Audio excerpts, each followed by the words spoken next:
우리가 구해야 할 것은 셈이 아니라 동행입니다. 우리가 구해야 할 것, 생명 걸고 지켜야 할 것은 예배의 자리, 기도의 자리, 동행의 자리, 임재의 자리인 것입니다. 이 사실을 깨닫고 우리가 먼저 하나님의 자리로 나아가는 올 한 해가 되기를 축복합니다. 이 예배의 자리, 임재의 자리를 가장 소중하게 여기고 생명 걸고 지켜가는 우리 모두가 되어지기를 축복합니다.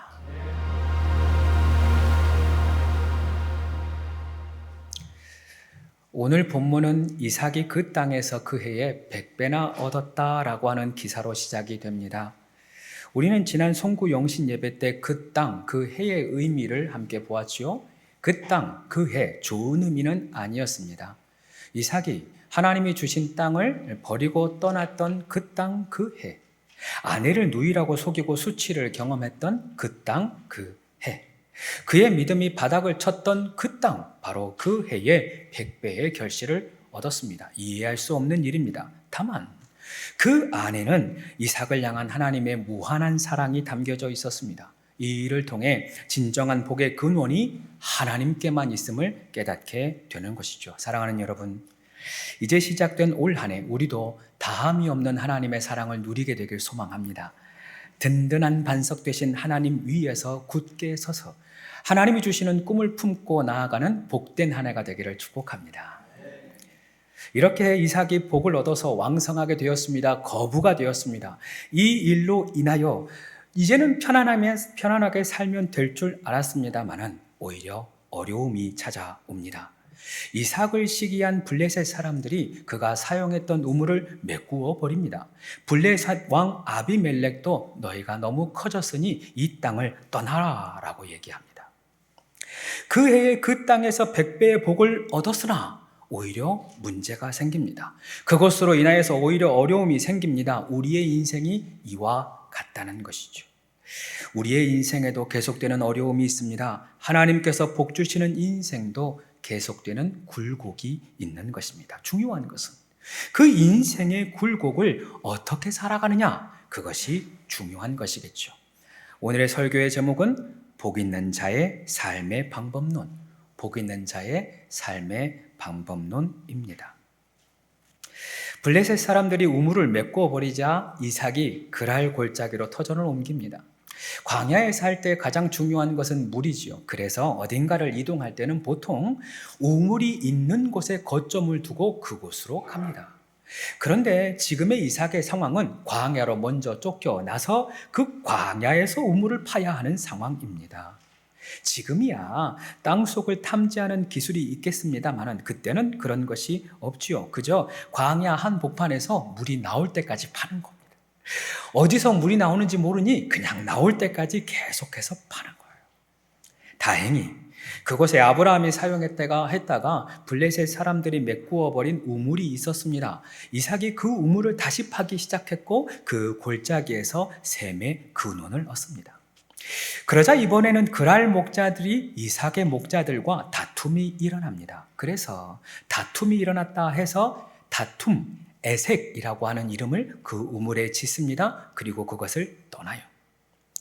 이삭이 자리를 옮겨서 또 우물을 팝니다. 또 셈이 나옵니다. 또다시 싸움이 일어납니다. 그 셈의 이름을 대적, 이번에는 신나라고 이름하게 되는 것입니다. 그리고 또 그곳을 떠납니다.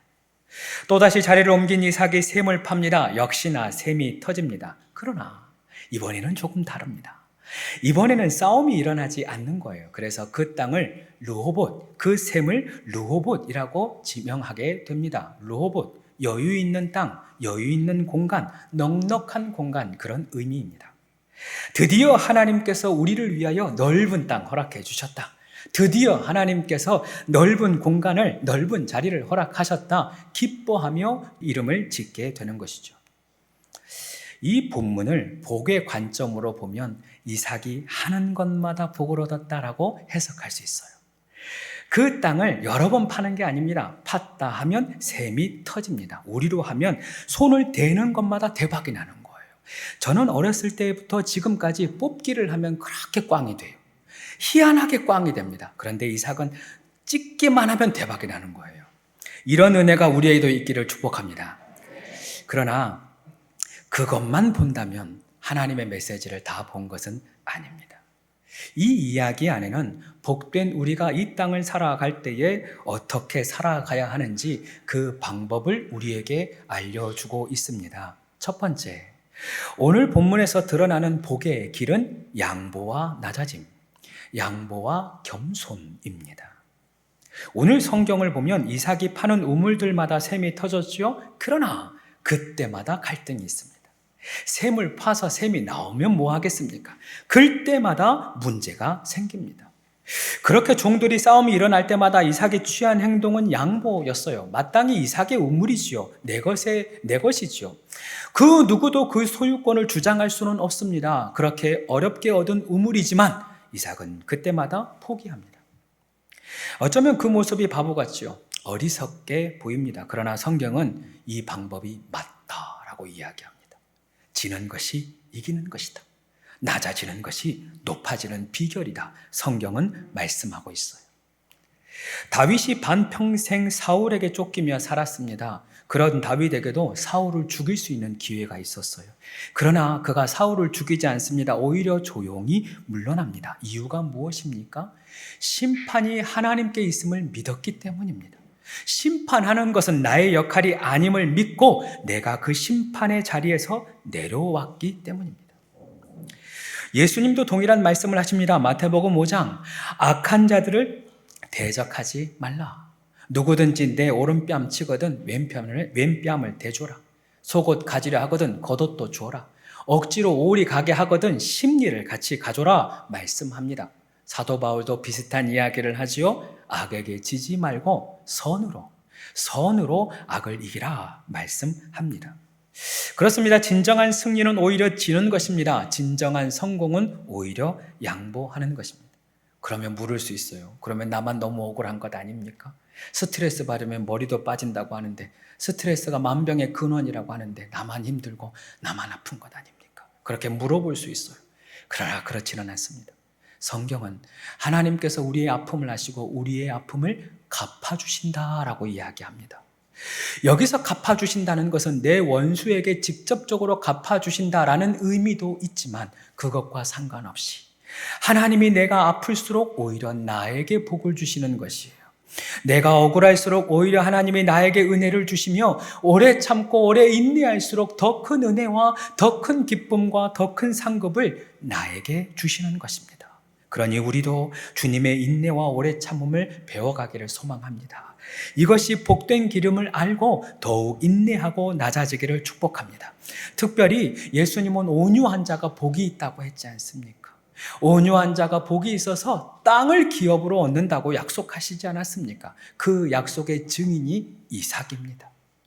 이삭은 야곱처럼 꾀가 있는 사람은 아니었습니다. 모세처럼 리더십이 있었던 사람은 아닙니다. 우리가 보기에는 어쩌면 유약하고 힘이 없고 연약해 보입니다. 그러나 하나님은 이삭의 그런 약점을 오히려 온유함으로 받으시고 마침내 르호봇, 넓은 땅, 넉넉한 땅에 이르게 하는 것입니다. 그렇다고 온유함이 약하다 그런 의미는 아닙니다. 진정한 온유함은 반드시 믿음으로 말미암아 시작이 됩니다. 이삭이 어린 시절 모리아 산에서 제물로 바쳐졌어요. 그때 이제 막 죽이려고 하는 그 상황, 죽을 뻔한 그 상황에서 하나님이 아브라함을 막으시고 이삭을 대신해 양을 예비하십니다. 그래서 그곳에서 하나님께 제단을 쌓으며 여호와 이래 하나님이 예비하신다, 하나님이 준비하신다 고백하게 됩니다. 이렇듯 이삭이 어린 시절부터 나를 위해 예비하신 하나님, 나의 생명을 대신해 무엇인가를 준비하신 하나님을 경험적으로 만나게 된 것입니다. 그렇게 여호와 이래 하나님의 예비하심이 믿어지니까 내일의 염려가 사라지는 거예요. 하나님의 예비하심, 내일의 것을 하나님이 준비하고 계심이 절대적으로 믿어지니까 지금의 우물을 버려도, 지금의 우물을 포기하여도 그 다음 가는 길이 두렵지만은 않은 것입니다. 우리는 어떻습니까? 우리는 하나님을 믿는다고 하지만 하나님의 예비하심을 온전히 믿지는 못하는 것 같습니다. 그래서 내일이 불안해요. 올해는 어떻게 살까? 이 사업은 어떻게 될까? 내 노후는 어떻게 될까? 우리 자녀들은 어떻게 될까? 그래서 불안하여서 우물을 포기하지 못합니다. 내가 그동안 쌓아놓았던 재산, 내가 그동안 쌓아두었던 권력, 얻은 물질, 그것을 내려놓지를 못해요. 이 모든 것이 하나님을 믿는 믿음과 연결되어 있다는 것입니다. 그렇습니다. 하나님을 믿는 믿음이 있어야 온유한 자가 될 수 있습니다. 하나님을 전적으로 믿는 믿음이 있어야 하나님이 더 큰 것으로 맡겨주는 것입니다. 내 손에 쥐고 있는 것을 펼치고 내려놓아야 하나님이 그 손에 더 좋은 것, 더 큰 것을 맡겨주시는 것입니다. 사랑하는 여러분, 기억하십시오. 하나님은 우리의 가장 좋은 아버지이십니다. 그 좋은 아버지는 우리에게 가장 좋은 것을 예비해 놓고 계십니다. 이 사실이 믿어지기를 소망합니다. 이 사실을 믿음으로 말미암아 우리도 온유함의 복을 누리게 되어지길 축복합니다. 두 번째 진정한 복은 수고하는 손 위에 부어집니다. 수고하는 손 위에 부어지는 축복. 많은 그리스도인들이 하나님이 복 주신다라는 사실을 오해합니다. 하나님이 복 주시면 내가 아무것도 하지 않아도 되는 걸로 알아요. 하나님이 복을 주시면 내가 기도하고 예배만 드리고 이제는 먹고 마시며 놀고 자고 그렇게 되어질 줄로만 알아요. 그러나 그렇지는 않습니다. 오늘 이삭이 억울하게 그 땅에서 쫓겨납니다. 쫓겨난 이삭이 제일 먼저 한 일은 우물을 파는 일입니다. 여러분 생각해 보세요. 지금 이 우물을 판다 해서 그곳에서 물이 나온다는 보장이 없습니다.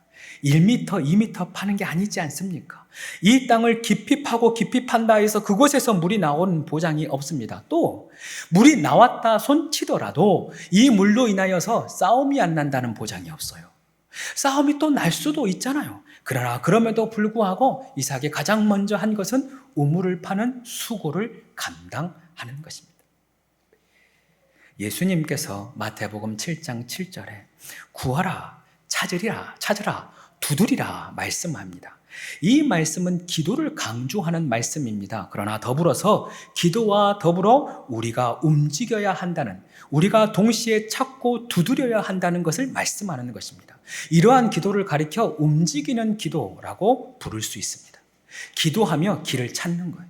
기도하며 가만히 있는 것이 아니라 문을 두드리고 문도 열어보고 때로는 실패도 해보고 때로는 그 길을 따라가 보는 것입니다. 학생들은 기도하며 공부를 해보는 것이고 일터에서는 기도하며 일을 하는 것이고 주부들은 일을 하며 실제로 집에서 열심히 일을 하는 거예요.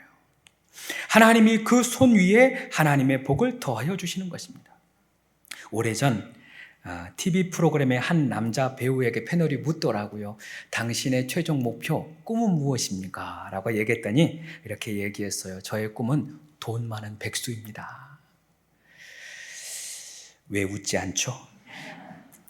근데 저도 그 얘기를 듣는데 나도 그러고 싶은데 돈 많은 백수로 살고 싶다. 그런 마음이 순간 들었어요. 많은 사람들이 이러한 삶을 살아가길 원합니다. 그래서 일확천금을 꿈꿔요.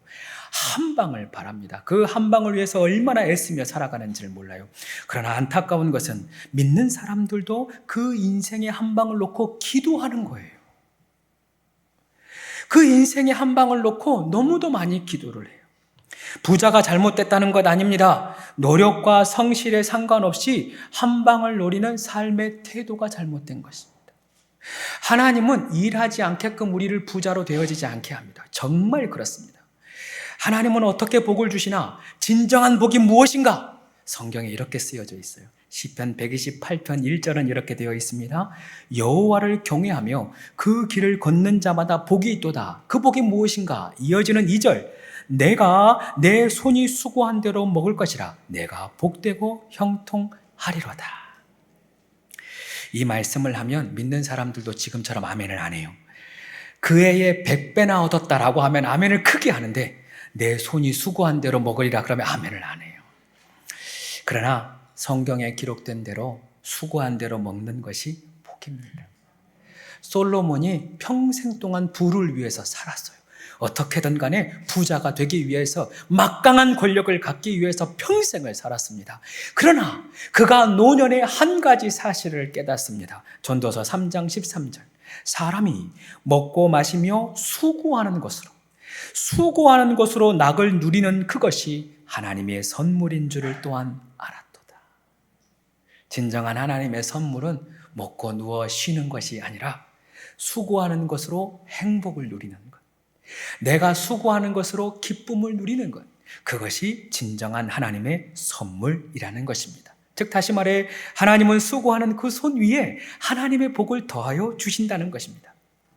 우리가 좋아하는 말씀 중에 신명기 28장 말씀이 있어요. 그 1절을 펼치면 하나님의 말씀을 잘 지키고 순종하고 나아가면 하나님이 복을 주신다 그렇게 되어 있습니다. 어디에 복을 주시나? 그 사람은 성읍에서도 복을 받고 들에서도 복을 받고 토지와 소산의 짐승의 새끼와 소와 양의 새끼에 복을 받는다. 광주리에 복을 얻고 떡 반죽 그릇이 복을 얻는다 말씀합니다. 이 본문을 가만히 묵상해 보십시오. 이 복의 본질은 내가 삶의 자리에서 열심히 살아갈 때 그 손에 복 주신다는 것입니다. 다시 말해 땅에서 일을 할 때 복을 주시고 가축을 돌볼 때 복을 주시고 주방에서 일을 할 때 그 떡 반죽 그릇 위에 내 손길 위에 하나님이 복 주신다는 것입니다. 할렐루야. 이렇게 깊은 통찰을 들어봤나 모르겠어요, 여러분. 저니까 이런 얘기 하는 겁니다. 여러분들이 이 말씀을 가만히 듣고 생각하고 믿으세요. 하나님은 누워있을 때 복 주신다 그렇게 하지 않았어요. 여행 갔을 때 복 주신다 그렇게 하지 않았어요.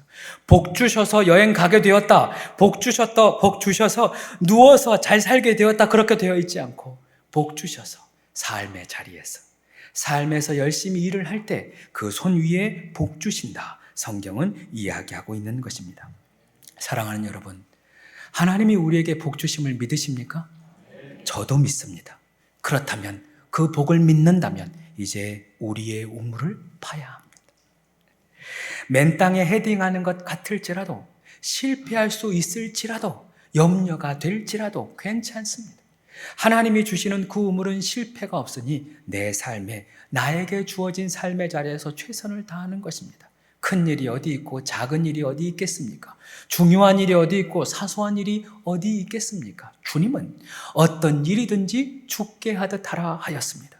하나님께서 내게 주신 그 일에 최선을 다해 감당할 때 하나님은 그 최선을 다하는 손길 위에 여러분의 걸음 위에 삶의 자리 위에 복을 더하여 주실 것입니다. 세 번째, 이것이 가장 중요합니다. 진정한 복은 내가 원하는 곳에서 주어지는 것이 아니라 하나님이 원하시는 그곳에서 주어집니다. 내가 원하는 곳이 아니라 하나님이 원하는 곳에 진정한 복이 있다. 이삭이 세 번째 우물을 팠을 때 더 이상 싸움이 없었습니다. 이삭의 마음에 안도감이 드는 거예요. 이제 싸움이 없구나. 이 땅이 하나님이 주시는 땅이 맞구나. 이 땅의 넓은 땅이니 너무 좋다. 그렇게 하나님의 뜻이라고 본인이 받아들였습니다. 그러나 그가 브엘세바에 올라갔을 때 하나님께서 그 밤에 다시 이삭을 만나십니다. 그 장면이 24절입니다. 그 밤에 여호와께서 그에게 나타나 이르시되 나는 내 아버지 아브라함의 하나님이니 두려워하지 말라. 내 종 아브라함을 위하여 내가 너와 함께 있어 내게 복을 주어 내 자손이 번성하게 하리라 하신지라. 하나님이 이삭에게 복을 주시는 겁니다. 아브라함의 복을 그대로 이삭에게 부어줍니다. 이에 이삭이 하나님 앞에 제단을 쌓습니다. 이 장면이 너무 중요합니다. 25절 이삭이 그곳에서 제단을 쌓고 여호와의 이름을 부르며 거기 장막을 쳤더니 이삭의 종들이 거기서도 우물을 팠더라. 이 장면은 몇 가지 중요한 의미를 담고 있습니다. 먼저 바로 이곳에서 이삭의 신앙의 방황이 끝났다는 거예요. 이삭이 드디어 자신이 하나님 앞에 제단을 쌓습니다. 자신의 입술을 열어서 처음으로 하나님의 이름을 나의 하나님으로 부르게 되는 것입니다. 이제 이곳 브엘세바에서 이삭이 드디어 신앙의 방황이 끝이 났고 믿음의 방황이 끝이 난 것입니다. 그런 의미에서 저는 우리 교회가 브엘세바와 같은 교회가 되기를 기도하고 있습니다. 나의 하나님을 만나고 나의 예배를 드리고 나의 기도, 나의 찬양, 나의 말씀을 온전히 받고 누리고 드릴 수 있는 이 예배의 처소가 되어지기를 소망하고 있어요. 사랑하는 여러분, 이곳이 브엘세바임을 믿으시기를 바랍니다. 이 성전에서 여러분의 입술을 열어서 여러분의 하나님, 나의 하나님을 찾으시기를 바랍니다. 이 예배가 그저 누군가가 드려지는 예배가 아니라 나의 예배, 나의 제단이 쌓아지는 귀한 은혜의 제단이 되어지기를 축복합니다. 더불어 우리는 이 장면을 통해서 방금 말씀드렸듯이 내가 원하는 곳과 하나님이 원하는 곳이 다르다라는 것을 발견하게 됩니다. 언급하였듯이 이삭은 르호봇이 하나님이 주신 땅이라고 생각했습니다. 르호봇이 하나님이 주신 땅인 줄 믿고 스스로 기뻐했습니다. 그러나 하나님은 거기서 이삭에게 말씀하지 않았어요. 그 땅이 그 땅이라고, 하나님의 땅이라고 말씀하지 않고 오히려 브엘세바로 그를 이끌어 갑니다. 하나님의 계획이 거기에서 끝나는 것이 아니었던 거예요. 개척을 준비하면서 이런 경험을 정말 많이 했습니다.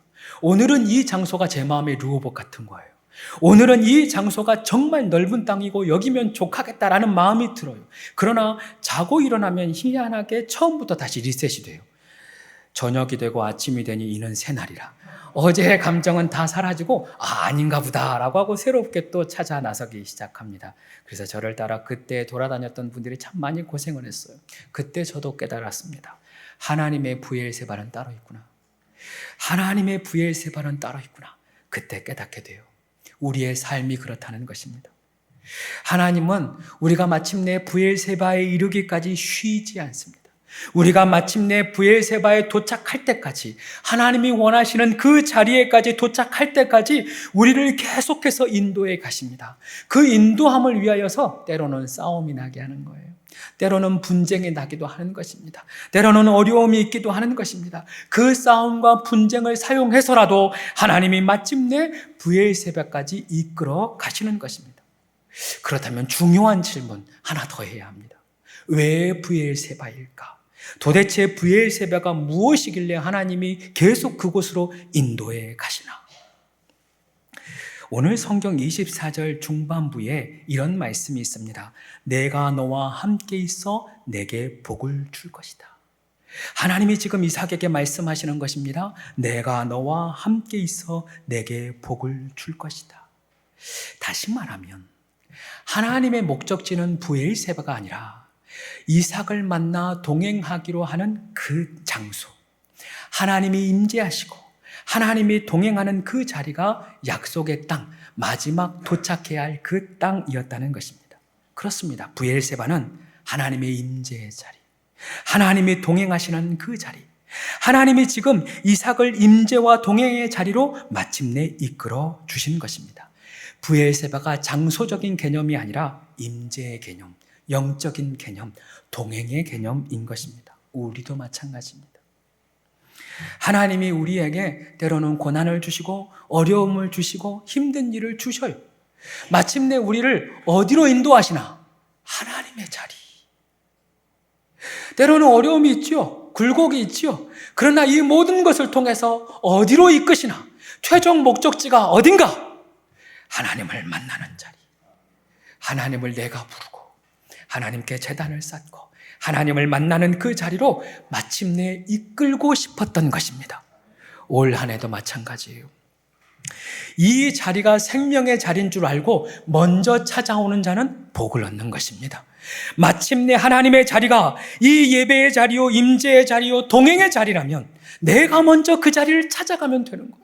내가 먼저 주님의 임재를 요청하면 되는 것입니다. 내가 먼저 동행을 구하면 되는 것입니다. 그것이 바로 우리가 복을 얻는 비결이요, 마침내 하나님을 얻는, 하나님의 은혜를 얻는 비결인 것입니다. 결국 우리가 구해야 할 것은 셈이 아니라 동행입니다.